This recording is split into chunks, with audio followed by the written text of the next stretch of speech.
Assalamualaikum warahmatullahi wabarakatuh. Alhamdulillahirabbil alamin wassalatu wassalamu ala asyrafil anbiya'i wal mursalin sayyidina wa maulana Muhammadin wa ala alihi wa sahbihi wa man tabi'ahum bi ihsan ila yaumiddin. Qala Allah tabaraka wa ta'ala fil Qur'anil azim wa huwa asdaqul qailin ya ayyuhalladzina amanu kutiba alaikumus syamu kama kutiba alal ladzina min qablikum la'allakum tattaqun. Qala Rasulullah sallallahu alaihi wasallam man shoma ramadhana imanan wa ihtisaban ghufira lahu ma taqaddama min dhanbi. Rabbi shrah li sadri wa yassir li amri wahlul 'uqdatam min lisani yafqahu qawli amma ba'd. Ma'asyiral muslimin rahimani wa rahimakumullah. Pemirsa dimanapun Anda berada, bersyukur kita kepada Allah Subhanahu wa taala karena pada hari ini Allah Subhanahu wa taala masih memberikan kepada kita kesempatan dalam menjalankan ibadah puasa, menjalankan salah satu rukun Islam yang terpenting, yaitu kita berpuasa, menjalankan perintah Allah Subhanahu wa taala sesuai dengan tuntunan baginda Nabi Muhammad sallallahu alaihi wasallam. Salawat beriring salam tak lupa kita haturkan kepada junjungan kita baginda Nabi Muhammad sallallahu alaihi wasallam, karena dengan perjuangan beliau, tetes darah keringat beliau, pada hari ini kita masih dapat merasakan manisnya iman dan Islam. Hadirin dimanapun Anda berada, pada pertemuan yang lalu kita sudah membahas mengenai masalah perkara-perkara yang membatalkan puasa, baik dari segi membatalkan puasa itu sendiri ataupun membatalkan pahala puasa. Semoga kita dijauhkan diri kita dari perkara-perkara demikian sehingga puasa kita diterima oleh Allah Subhanahu wa taala dan kita dijadikan oleh Allah Subhanahu wa taala sebagai hamba yang selalu bertakwa dan menambah ketaatan kepada Allah Subhanahu wa taala. Amin ya rabbal alamin. Pada kesempatan ini insyaallah kami akan membahas sedikit seputar tentang sunnah-sunnah ketika kita berpuasa khususnya dan ketika kita di bulan Ramadan pada umumnya. Yang pertama sekali adalah Rasulullah Shallallahu Alaihi Wasallam menganjurkan kita untuk kita bersegera dalam berbuka puasa. Hadis baginda Nabi Shallallahu Alaihi Wasallam yang diriwayatkan oleh Imam Bukhari dan Muslim dalam kitab Sahihain, la tazalu ummati ala khairin atau bi khairin, la tazalu ummati bi khairin ma ajjalul fitr. Umatku akan selalu dalam kebaikan ketika mereka ta'jilul fitr ataupun mensegerakan dalam berbuka puasa. Dan Imam Ahmad menambahkan dalam riwayat yang lain bahwasanya umatku selalu dalam kebaikan apabila mereka mensegerakan dalam berbuka dan juga mengakhirkan dalam bersahur. Jadi sunnah ketika kita berpuasa untuk ta'jilul fitr.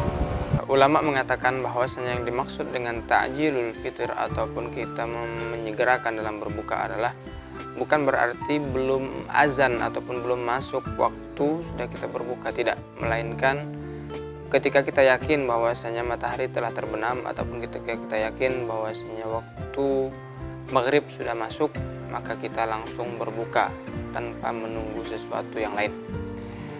Ini dapat dilakukan dengan kita membatalkan puasa walaupun kita hanya meminum seteguk air ataupun sebutir kurma. Di sini diberikan rincian bahwasanya perkara-perkara yang baik untuk kita memulai untuk berbuka puasa adalah pertama dengan kurma ataupun yang paling baik adalah dengan rutop, kurma yang masih basah, kemudian juga dengan kurma ajwa. Apabila kita tidak mendapatkan kurma tersebut, kita boleh meminum air zam-zam, itu juga baik untuk kita berbuka puasa sunnah.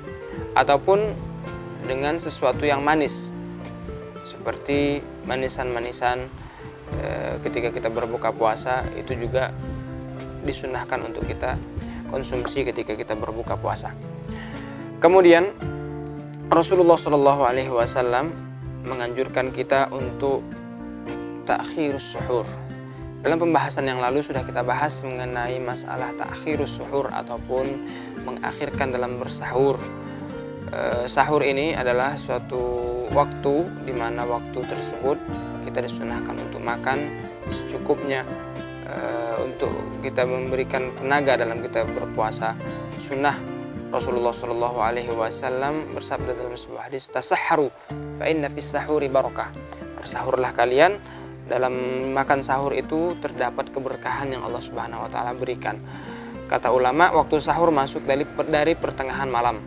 Jadi ketika kita sudah masuk dalam pertengahan malam ataupun jam 12 malam, jam 12 ke atas itu sudah masuk waktu sahur. Jadi tidak dihitung makan sahur ketika seseorang makan setelah isya misalkan. Setelah waktu Isya jam 7, jam 8, setelah tarawih dia makan kemudian dia tidur. Nah, ini merupakan tidak mendapatkan sunnah sahur itu.